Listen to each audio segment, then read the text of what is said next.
నమస్తే. మనతో ఉన్నారు పొలిటికల్ అనలిస్ట్ కొత్త రవీంద్రబాబు గారు. సార్ నమస్తే. నమస్తే. ఎలా ఉన్నారు? Thank you. ఎక్సలెంట్. సార్ ఏంటి వాస్తవానికి ఆంధ్రప్రదేశ్లో రెడ్ బుక్ రాజ్యాంగం నడుస్తుందా? ఓన్లీ జగన్ అరెస్టు పైన కేంద్రానికి చంద్రబాబు నాయుడు గారు వెళ్తున్నారా, లేదంటే అభివృద్ధి జరుగుతుందా? ఎందుకంటే 24 నెలల్లో 24 లక్షల కోట్ల పెట్టుబడులు వచ్చాయని చెప్పి కూటమి ప్రభుత్వం చెప్పుకుంటుంది. కానీ వైసీపీ అదేవిధంగా వాళ్ళకి అనుబంధ సంస్థలంటూ కొంతమంది వాళ్ళు ప్లస్ మేధావులు వీళ్ళంతా కూడా లేదు, చంద్రబాబు నాయుడు గారు ప్రతిసారి మోడీని కలిసిన ప్రతిసారి జగన్ అరెస్ట్ ఎప్పుడన్నా ఆయన అడగడం, మోడీ గారు ఇంకొక టాపిక్ ఏమైనా లేదా అని చెప్పి ఆయన అడగడం, నిజంగా ఇవన్నీ కూడా జరిగాయా? మొన్న మధ్య చూసుకుంటే ప్రొఫెసర్ నాగేశ్వరరావు కూడా సేమ్ ఇదే స్టోరీ, కాకపోతే క్యారెక్టర్స్ చేంజ్ చేశాడు. అటు అమిత్ షా, అటు పవన్ కళ్యాణ్, ఇప్పుడు చంద్రబాబు నాయుడు, మోడీ. ఏంటి సార్ ఈ స్టోరీని ఎలా చూడాలి? ఇప్పుడు మీరు ప్రస్తావించినటువంటి మేధావులుగా చెప్పబడుతున్న ఒక పార్టీకి కొమ్ము కాసేటువంటి పెద్ద మనుషులు రెడ్ బుక్ రాజ్యాంగం అంటున్నారు. అసలు రెడ్ బుక్ అంటే ఏంటో గతంలో చాలాసార్లు తెలుగుదేశం పార్టీ వివరంగా చెప్పారు. రెండో అంశం, మోడీ గారి దగ్గరికి చంద్రబాబు నాయుడు గారు వెళ్తే మోడీ గారు జగన్ అరెస్ట్ చేయడం తప్ప ఇంకొకటి లేదా అని అడిగారు అని అన్నారు. తిలకపల్లి రవి ఎవరో పెద్ద మనిషి అన్నాడు. ఆ టైంలో ఈయన అక్కడ పక్కన గోడ పక్కన దాక్కుని విన్నాడా? నంబర్ 1. నంబర్ 2, అంత సమావేశం పెద్ద మనుషుల దగ్గర చర్చల్లో విషయాలు బయటికి వస్తున్నాయి అంటే, ఈయనకు వచ్చింది అంటే ఈయనకి అక్కడ గూఢచారి సిస్టమ్ ఎస్టాబ్లిష్ చేసుకున్నాడా? నంబర్ 4, ఒకవేళ ఈయన అటువంటి పెద్దలు ప్రైమ్ మినిస్టర్ గారితో జరిగిన చంద్రబాబు జరిగిన మీటింగు విషయాలు ఈయనకి తెలుస్తున్నాయి అంటే అది సంఘ విద్రోహకులు చేసే చర్య కదా. ఈయనకి ఎలా వస్తుంది సమాచారం? అంటే అక్కడ ఆ స్థాయిలో జరిగే చర్చల విషయాలు వీళ్ళకి తెలుస్తున్నాయి అంటే ఇది దేశద్రోహం, దేశ సార్వభౌమత్వానికి భంగం కలిగించేటువంటి అంశం, సంఘ విద్రోహులు చేసేటువంటి మాటలు, చర్యలు. ఈయనని విచారణలోకి తీసుకొని ఈయనకి సమాచారం ఎక్కడి నుంచి వచ్చింది, ఈయనకేమన్నా నిఘా వ్యవస్థ ఉందా, ఉంటే దానికి ఫండింగ్ ఇస్తున్న వాళ్ళు ఎవరు, అసలు ఎందుకు నిఘా పెట్టారు, ఇవన్నీ ఖచ్చితంగా ఎంక్వైరీ చేయాలా దేశ భద్రతని దృష్టిలో పెట్టుకొని. అంటే చంద్రబాబు నాయుడు గారు మోడీతో కలిసిన మాటలు ఒకటే కాకుండా మిగతా ఎవరు కలిసినా సరే ఈయనకి ఇన్ఫర్మేషన్ వస్తున్నట్టుగా చెప్పాడుగా. అన్నీ వస్తున్నట్టు నేను ఇంకా కొద్దిగా సీరియస్గా తీసుకుంటున్నా. I'm taking it very seriously. ఇప్పుడు ఇది చంద్రబాబు నాయుడు గారు వర్సెస్ మోడీ గారు విషయాలు ఈయనకు వచ్చినాయి. ఇదే మోడీ గారు దేశ భద్రతకి సంబంధించి అతి కీలకమైన కాన్ఫిడెన్షియల్ సెన్సిబుల్ విషయాలు చాలామందితో మాట్లాడతారు. అవన్నీ కూడా ఈయనకు వస్తున్నట్టేగా. మరి దేశ భద్రత ఒక పెద్ద సమస్య ఇది. This is serious matter. ఇన్ని విచారణ చేయాల్సిన అవసరం ఉంది. ఒకటి. రెండోది, ఇంతకుముందు ప్రొఫెసర్ నాగేశ్వర్ కూడా ఊహాజనితంగా ఇదే సేమ్ పవన్ కళ్యాణ్ విషయంలో తీసుకొచ్చి చెప్పాడు. ఆ తర్వాత జరిగిన పరిణామాల్లో నాకు సరైన సమాచారం లేదు, నేనేదో అనేశానని ఈ has taken back his words. అప్పుడు కూడా ఇదే ప్రశ్న అలాంటి వాళ్ళు వేశారు. నీకు ఎలా వచ్చింది, నీకు లింక్ ఏంటి, ముందు నిన్ను విచారణ చేయాలని. సరే, ఆయన రియలైజ్ అయ్యాడు, అది వేరే విషయం, అది ఇంకొక కాంప్లికేషన్కి దారి తీసింది. ఇప్పుడు వీళ్ళు మాట్లాడుతుంది కూడా అదే. ఇప్పుడు నేను అసలు విషయానికి వస్తా. ఏంటి రెడ్ బుక్ రాజ్యాంగం అంటే? ఎవరైనా మాజీ మంత్రులుగా ఉన్నవాళ్ళు, రాజకీయ నాయకులు, ఆ పార్టీకి సంబంధించిన వాళ్ళు అన్యాయాలు, అక్రమాలు, దౌర్జన్యాలు చేసి ఆధారాలతో సహా నిరూపించబడితే, కేసు పెడితే అది రెడ్ బుక్ రాజ్యాంగం అంటారా? నా దృష్టిలో అది భారత రాజ్యాంగం కదా. నంబర్ 1. నంబర్ 2, ఇటీవల కాలంలో చంద్రబాబు నాయుడు గారు పబ్లిక్ మీటింగ్లో మాట్లాడుతూ, నేను కక్ష తీర్చుకోవాలి అని అనుకుంటే జగన్ రెడ్డి గారిని అరెస్ట్ చేయడం నాకు ఎన్ని నిమిషాల పని అన్నాడు పబ్లిక్ మీటింగ్లో. It is a fact. నేను మళ్ళీ వస్తా ఎందుకు ఫ్యాక్ట్. గతంలో చంద్రబాబు నాయుడు గారు ప్రతిపక్ష నాయకుడుగా ఉన్నప్పుడు ఒక లేని కేసుని సృష్టించి, అసలు అక్కడ కేసే లేదు, సబ్జెక్టే లేదు, అరెస్ట్ ఎందుకు చేస్తున్నారో చెప్పకుండా, ముందస్తు నోటీసు లేకుండా సెక్షన్ 409 పెట్టి ఎందుకు అరెస్ట్ చేసి 53 రోజులు జైల్లో ఉంచారు. ఇది అక్రమ అరెస్ట్ అంటే. హౌ ఇట్ అట్రాక్ట్స్ సెక్షన్ 409 ఎందుకు పెట్టారు? అసలు అక్కడ కేసే లేదు కదా. ఇప్పుడు ఆ పెట్టిన కేసులన్నీ కొట్టేశారు, అది వేరే విషయం. అంటే 10 సంవత్సరాలు శిక్ష పడే సెక్షన్ ప్రకారం కేసు పెడితే బయటికి రాకుండా కొన్ని రోజులు జైల్లో పెట్టవచ్చు. ఇది కదా రాజారెడ్డి రాజ్యాంగం వాళ్ళు చేసింది. మరి ఇప్పుడు కూటమి ప్రభుత్వం సపోజ్ వీళ్ళు ఆరోపిస్తున్నటువంటి రెడ్ బుక్ రాజ్యాంగం అని అనుకుందాం. ఇప్పుడు ఈరోజు లేటెస్ట్ ఈరోజు న్యూస్ నుంచి మనం కొద్దిగా వెనక్కి వెళ్దాం. మరి జోగి రమేష్ ఆయన మీద ఎన్ని కేసులు ఉన్నాయి? గతంలో చంద్రబాబు నాయుడు గారి ఇంటి మీద దాడి. ఆ పెర్ఫార్మెన్స్ చూసి మినిస్టర్ పదవి ఇచ్చారు. Excellent performer, far exceeding excellence rating minister ఇచ్చారు. సరే, మినిస్టర్ చేశాడు, అది వేరే విషయం.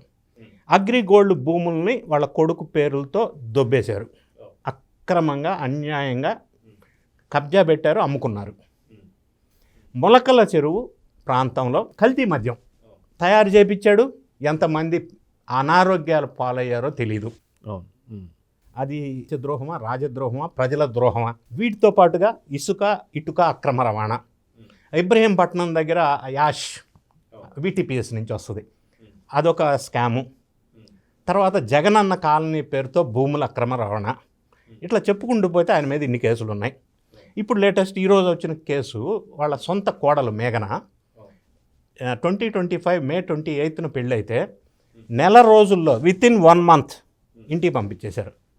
గృహహింస, అత్యాచారం, కొట్టబోయారు, తిట్టబోయారు, చంపబోయారు. ఎందుకంటే అదనపు కట్నం కావాలని 5 కోట్లు అడిగారు. ఆమె చెప్తున్న మాట. సరే, ఇది ఇంకొక యాంగిల్లో మనం ఆలోచిద్దాం. ఇది భార్యాభర్తలు ఇద్దరికి సంబంధించిన అంశమే అయితే పెళ్ళైన నెల రోజులకే పంపించేశారు, అది వేరే విషయం. మరి కుటుంబ సభ్యులు జోగి రమేష్, వాళ్ళ భార్య, పెద్ద కొడుకు, చిన్న కొడుకు భార్య, వాళ్ళ కూతురు ప్రియాంక, వాళ్ళ తమ్ముడు రాము, వాళ్ళ భార్య, 11 మంది హింసించారంటే ఇది చిన్న విషయం కాదుగా. ఇది రెడ్ బుక్ రాజ్యాంగంలోకి వస్తుందా? ఇది ఏ రాజ్యాంగం? ఒకటి, కేసు పెట్టారు అప్రాప్రియేట్ సెక్షన్స్ ప్రకారంగా. ఇట్ అట్రాక్ట్స్ 3 different చట్టాలు. ఒకటి బిఎన్ఎస్, రెండోది protection of women from domestic violence act 2005, మూడోది ప్రివెన్షన్ ఆఫ్ డౌరీ యాక్ట్ 1961. ఇన్ని రకాల సెక్షన్స్ అట్రాక్ట్ అవుతాయి చట్టాలు. దాని ప్రకారంగా కేసు పెట్టారు. సరే, తర్వాత దర్యాప్తులో ఏం తేల్స్తుంది? అప్రాప్రియేట్గా డెసిషన్ తీసుకుంటారు. మరి ఇది రెడ్ బుక్ రాజ్యాంగం ఎట్లా అవుతుంది? మొన్న ఇంకొక ఎగ్జాంపుల్ తీసుకుందాం. చీదిర అప్పలరాజు. మరి ఆయన చేసిన ఘనకార్యం ఏంటి? ఇప్పుడు యాక్సిడెంట్ అయింది, పిల్లోడు అన్నాడు. పిల్లోడు ఎట్లా అవుతాడు? 18 years మేజర్ పిల్లోడు ఎట్లా అవుతాడు? నేను గతంలో కూడా చాలాసార్లు చెప్పాను. సో యాక్సిడెంట్ అయినప్పుడు చేయాల్సింది ఏంటి? ఆ దానయ్య కుటుంబానికి బతికిచ్చేది ఉండే. ఈయన బీయింగ్ ఎ డాక్టర్, మాజీ మంత్రి, అది తప్పు కదా. ఈయన కొడుకు ప్లేస్లో ఇంకొకరిని పెట్టాడు, అది పోలీసులను మభ్యపెట్టడం కాదా? ఇంత చేసి మరి ఇప్పుడు కేసు పెట్టి అరెస్ట్ చేశారు. మరి ఇది రెడ్ బుక్ ఎందుకు అవుతుంది? రాజ్యాంగంలో కేసు పెట్టాలి, ఎట్లా పెట్టాలో ప్రొసీజర్ వైలేట్ చేశారా? అదే సెక్షన్స్ కింద కేసు పెట్టారు. Section 161 Clause 2, section 162 Clause 2, section 16, section 17 ఏది పెట్టాలో అదే కదా పెట్టారు. మరి ఇంకా రెడ్ బుక్ రాజ్యాంగం ఎట్లా అవుతుంది? మొన్న మాజీ స్పీకరు తమ్మినేని సీతారాం మరి 4 కోట్లకి, 4 కోట్ల అయిన పెద్దదేం కాదు, 4 సంతకాల్లో దొరికిపోయాడు. వాళ్ళ కాలేజీలో పనిచేసే 4 లెక్చరర్స్ విట్నెస్ పెట్టించి, అందులో ఒకడు 68 సంతకాలు పెట్టాడంటే ఈయనకి ఇటువంటి గతంలో. ఓకే, ఎన్ని ఇటువంటివి చేశాడు? ఇప్పుడు దాన్ని తేల్చాలి, అది వేరే విషయం. సరే, బతికున్న వ్యక్తిని చనిపోయినట్టు డెత్ సర్టిఫికెట్, ఎక్కడో ఒడిశా నుంచి ఒక మహిళను తీసుకొచ్చేసి వాళ్ళ కూతురు అని చెప్పేసి ఫ్యామిలీ మెంబర్ సర్టిఫికెట్, ఇట్లా మేనేజ్ చేసి దొబ్బేశారు, కేసు పెట్టారు, పరారీ అయ్యాడు. ఇప్పుడు ఇందులో ఎక్కడ రెడ్ బుక్ రాజ్యాంగం ఉంది? ఎక్కడ రెడ్ బుక్ రాజ్యాంగం ఉంది? రెడ్ బుక్ రాజ్యాంగమే ఉండుంటే వెంటనే ఏదో ఒక సెక్షన్ కింద పెట్టేసేస్తారు కదా. ఇంత డిలే ఎందుకు అవుతుంది? పేరుని నాని వాళ్ళ భార్య పేరుతోటి రేషన్ బియ్యం దుబ్బేస్తే ఇంకా అరెస్ట్ చేయలేదే. చంద్రబాబు నాయుడు గారి ఫ్యామిలీని తిట్టిన వాళ్ళని ఇంకా అరెస్ట్ చేయలేదే. ఆడుదాం ఆంధ్ర ఆడి అవకతవకలు చేస్తే ఇంకా అరెస్ట్ చేయలేదే. ఎక్కడ రెడ్ బుక్ రాజ్యాంగం? అయితే ఎప్పుడు అరెస్ట్ చేసి ఉండాలి కదా, వీళ్ళందరినీ చేయలేదు కదా. అంటే డ్యూ ప్రొసీజర్ ఫాలో అవుతున్నారు. ఎక్కడ రెడ్ బుక్ రాజ్యాంగం అవుతుంది? ఇప్పుడు లిక్కర్ స్కామ్ ఉంది, లిక్కర్ స్కామ్ నడుస్తుంది 2 సంవత్సరాల నుంచి. అందులో అరెస్ట్ చేయాలి అని అనుకుంటే మరి అంతిమ లబ్ధిదారుడు అని చెప్పి తేల్చేసి మేనేజ్ చేసి అరెస్ట్ చేసి ఉండవచ్చు కదా, చేయలేదు కదా. బొమ్మన కరుణాకర్ రెడ్డి నిన్న ల్యాండ్ అక్రమాలు పాల్పడ్డాడు, ఆధారాలతో సహా దొరికినాయి. మరి వాళ్ళు కేసు పెట్టి అరెస్ట్ చేశారా? 25 సంవత్సరాల నుంచి నా ప్రాపర్టీ అన్నాడు. 25 సంవత్సరాల నుంచి వాళ్ళ ప్రాపర్టీ అయితే 2024 ఎలక్షన్లో అఫిడవిట్లో ఇది ఎందుకు మెన్షన్ చేయలేదు అంటే అరెస్ట్ చేశారా? చేయలేదుగా. మరి చేసి ఉండాలి కదా రెడ్ బుక్ ప్రకారం. ఎక్కడ అరెస్ట్ చేశారు? ఎప్పుడు అరెస్ట్ చేశారు? ఎవరిని అక్రమంగా అరెస్ట్ చేశారు? అసలు చేయాల్సిన వాళ్ళని ఇంకా చేయలే. ఎందుకంటే ఇది ప్రొసీజర్ ఫాలో అవుతాం, మంచి ప్రభుత్వం, వాళ్ళు చేసినట్టు మనం చేయకూడదు అని ఒక ఎన్డీఏ ఆలోచన. కాబట్టి ఇంకా వీళ్ళని చేయకుండా ఉన్నారు. లేకపోతే చేయటం ఎంతసేపు పని? ఎవరిని చేశారు అక్రంగా? ఒక్క ఎగ్జాంపుల్ చెప్పండి. ఇప్పుడు మీరు చెప్పిన పెద్ద మనుషులు ఎప్పుడూ చేయాలి కదా వీళ్ళందరినీ. మరి ఇన్ని విజిలెన్స్ రిపోర్ట్స్లో బయటికి వచ్చిన ప్రతి ఒక్కరి మీద, ఏ ఒక్కడు ఎగ్జంప్షన్ కాదు, చాలామంది మీద వచ్చినాయి. నేను చెప్పుకుంటూ పోతే గంటసేపు చెప్పగలను. మరి వీళ్ళందరి మీద కూడా ఇప్పటికి కూడా దర్యాప్తు జరుగుతుందంటున్నారు, పూర్తయిందంటున్నారు.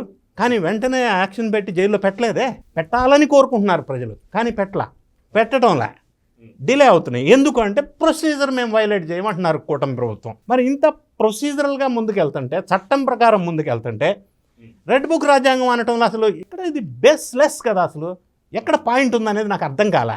ఆ చెప్పిన పెద్ద మనిషి డీటెయిల్స్ చెప్పుండుంటే బాగుంటుండే. వేగ్గా ఒక స్టేట్మెంట్ ఇస్తే బట్ట కాల్చి మేదేస్తారా? ఎక్కడ అనేది ఒక ఎగ్జాంపుల్ చెప్పాలి కదా. నేను చెప్తా 100 ఎగ్జాంపుల్స్. మరి ఈ పెద్ద మనుషులు ఒక ఎగ్జాంపుల్ చెప్పాలి కదా ఇక్కడ జరిగిందని. సీదిరాపలరాజు కొడుకు మీద కేసు పెట్టడం రెడ్ బుక్ రాజ్యాంగం అవుతుందా? తమ్మినేని సీతారాం మీద కేసు పెట్టడం రెడ్ బుక్ రాజ్యాంగం అవుతుందా? జోగి రమేష్ గృహహింస పడితే కేసు పెడితే రెడ్ బుక్ రాజ్యాంగం అవుతుందా? ఎక్కడ అవుతుంది? అవ్వదు కదా. అన్ని బేస్లెస్. ఒక పార్టీకి కొమ్ము కాయసాలంటే కాయండి, ఆ పార్టీ కలర్ వేసుకోండి, జెండాలు కప్పుకోండి, చెయ్యండి. కానీ ఇటువంటి మేధావుల పేరుతో కుట్ర పన్నొద్దు, తప్పది. అది ఏ రాష్ట్రానికి మంచిది కాదు. At large it is a great dangerous for the country. So చూద్దాం సార్. ఖచ్చితంగా ఒక మేధావి మౌనంగా ఉంటేనే ప్రమాదకరం అంటారు, కానీ ఒక మేధావి ఇలాంటి అనుచిత వ్యాఖ్యలు చేస్తే అది ఇంకా ప్రమాదకరం. ఖచ్చితంగా ఇలాంటి వాళ్ళపై చర్యలు తీసుకొని అయితే కోరుకుందాం సార్. నమస్తే. Thank you.